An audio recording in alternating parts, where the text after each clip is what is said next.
شرک یہ ہوا ہے کہ اللہ نے سب کچھ بنایا, سارے اختیارات کس کے پاس ہیں؟ اللہ کے پاس ہیں, لیکن اللہ نے اپنی عطا سے فلاں کو بھی فلاں اختیار, بولو بھائی, دے دیا ہے. سارے کچھ اختیار اللہ نے اس کو دے دیے ہیں, کچھ اس کو دے دیے ہیں. نہیں آ رہی بات؟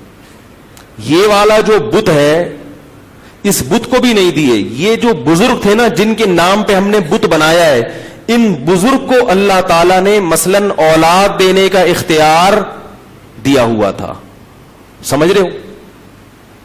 لہذا ان بزرگ کے مرنے کے بعد ان کے نام کی صورت بنا کے جب ان کے سامنے ہم جھکیں گے تو اللہ کی عطا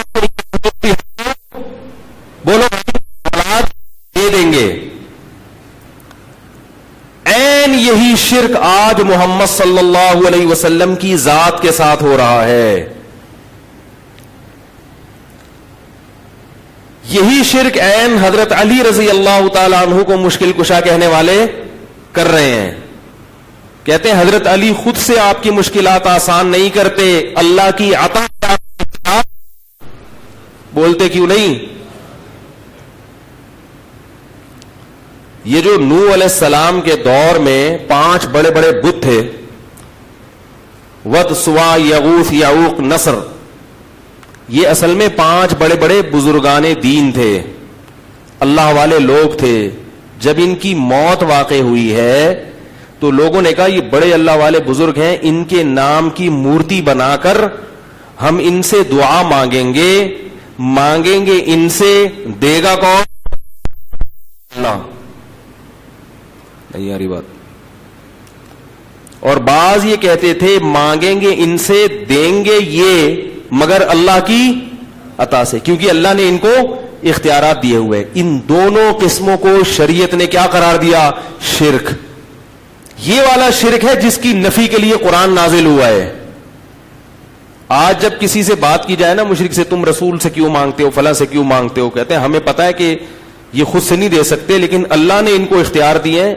اللہ نے اپنے حبیب کو جب اختیارات دے دیے تو ہم اگر اللہ کے حبیب سے مانگ لیں تو تمہیں کیوں تکلیف ہو رہی ہے بھائی؟ کیا ہو گیا بھائی؟ تو بھائی یہی تو وہ شرک تھا جو کون کیا کرتا تھا؟ مکہ کرتے تھے. وہ اللہ کے رسول سے نہیں مانگتے تھے, وہ بتوں سے مانگتے تھے. تو اللہ نے یہ نہیں کہا کہ ہم بت کے پاس, اللہ نے کہا میرے سوا کسی کے پاس اختیارات نہیں ہیں. پولیس کے پاس تو اختیارات ہیں آپ کی مدد کرنے کے, ہے بھائی.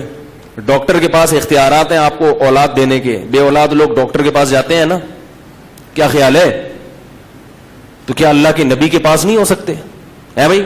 یاد رکھو پولیس جو مدد کرتی ہے وہ اسباب کے تحت کرتی ہے. اسباب کے تحت تو سب کے پاس سب کچھ, ہر قسم کے اختیارات ہیں, اور وہ صرف نبی کے پاس نہیں ہیں اسباب والے. آپ خود مانتے ہیں کہ وہ کس کے پاس ہیں؟ پولیس کے پاس بھی ہیں. تو پھر پولیس سے معاذ اللہ, پھر پولیس کو, پھر تو پولیس کا مقام بھی بہت اونچا ہو گیا نا. آپ مانتے ہیں کہ پولیس کے پاس جس قسم کے اختیارات ہیں, ہم ان اختیارات کی بحث نہیں کر رہے. ایک ہوتا ہے لاجیکلی کوئی کام کرنا, میں آپ سے پانی مانگتا ہوں تو آپ جائیں گے, نلکا کھولیں گے, پوری ایک سائنٹیفک لاجک ہے نا, پانی اوپر سے نیچے آئے گا. اور ایک میں آپ سے پانی مانگتا ہوں, آپ چھو منتر کر کے بولتے ہیں بس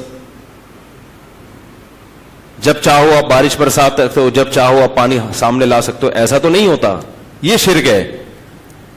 ڈاکٹر سے جب آپ اولاد مانگتے ہیں تو اولاد نہیں مانگتے, اولاد کی دوا مانگتے ہیں کہ میرے اندر کوئی خرابی ہے, کوئی میڈیکلی کوئی پرابلم ہے, تو کوئی ایسا دوا بتاؤ کہ وہ میڈیکلی پرابلم کیا ہو جائے, حل ہو جائے. جبکہ اللہ سے مانگتے ہیں تو اللہ کو ہم چھوڑ دیتے ہیں کہ اللہ تو جس طرح بھی دینا چاہے, چاہے وہ میڈیکلی پرابلم صحیح ہو یا نہ ہو. زکریا علیہ السلام نے اللہ سے بڑھاپے میں دعا مانگی تھی, میڈیکلی بڑھاپے میں دعا ممکن, اولاد ممکن نہیں ہے, لیکن کہا تھا مجھے ایسے ہی چاہیے. اللہ نے کہا چلو بوڑھے ہو کے ہی دے دوں گا میں تمہیں. اس قسم کے اختیارات صرف کس کے پاس ہیں؟ اللہ نے کسی پیغمبر کو, کسی فرشتے کو, کسی مقرب ولی کو بھی اپنے ساتھ شریک, بولو بھائی, نہیں کیا ہے. ویڈیو کے نیچے سبسکرائب کے بٹن پہ کلک کریں, بیل کے آئیکن پہ کلک کیجئے تاکہ ہر نئی ویڈیو کی نوٹیفیکیشن آپ کو مل جائے.